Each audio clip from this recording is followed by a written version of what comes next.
2021 Myanmar, 2022 இலங்கை, 2024 வங்கதேசம், 2025 நேபாளம், இப்படி தெற்காசியா முழுவதும் அரசாங்கங்களை கவிழ்ப்பதில் வெளிநாட்டு சக்திகள் முக்கிய பங்கு வகித்துள்ளன.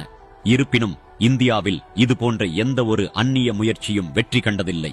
குடியுரிமை சட்ட திருத்தம் எதிர்ப்பு கலவரமாக இருந்தாலும் சரி, குடியரசு தினத்தன்று விவசாயிகள் என்ற வேடத்தில் செங்கோட்டையில் நடந்த கலவரமாக இருந்தாலும் சரி, அனைத்தும் தோல்வியே அடைந்துள்ளன. இந்த பெருமை அனைத்தும் ஒரே ஒரு மனிதருக்கே செல்கிறது. அவர்தான் பிரதமர் நரேந்திர மோடி அவர்கள். முக்கியமான சூழ்நிலைகளை கையாள்வதில் அவர் காட்டும் பொறுமை, அவரது வலுவான தலைமை மற்றும் அரசியல் திறமை இவையெல்லாம் இணைந்து நாட்டின் ஸ்திரத்தன்மையை உறுதி செய்கிறது. அவரது இந்த வலுவான தன்மை வெளிநாட்டு சக்திகளை விரக்தியடையச் செய்துள்ளது. இதனால் இந்தியா பிராந்தியத்தில் மற்ற நாடுகளைப் போல் அல்லாமல் விதிவிலக்காக உள்ளது, தனித்து நிற்கிறது.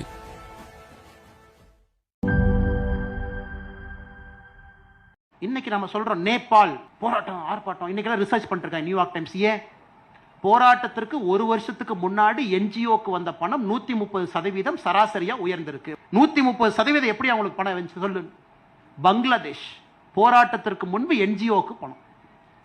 நம்மாலு 2018 என்ஜிஓ கதையை முடிச்சுட்டு அடுத்து போயிட்டார். அவரை எப்ப திங்கிங் பாருங்க, யோ நீ என்ஜிஓ மூலமா தான் நீ வருவ, எத்தனை காலம் இந்த டகால்ட்டியை என்ஜிஓ வச்சா நீங்க டகால்ட்டி பண்ணிட்டு இருக்கீங்க. நாங்க 2018 ஃபெரால கிளியர் பண்ணிட்டு போயிட்டாச்சு. இப்ப இனி ₹1 கொண்டு வந்தாலும் ஸ்டேட் பேங்க் ஆஃப் இந்தியாவில் அக்கௌண்ட் ஆரம்பிக்கணும், அது கனாட் பிளேஸ்ல தான் ஆரம்பிக்கணும்.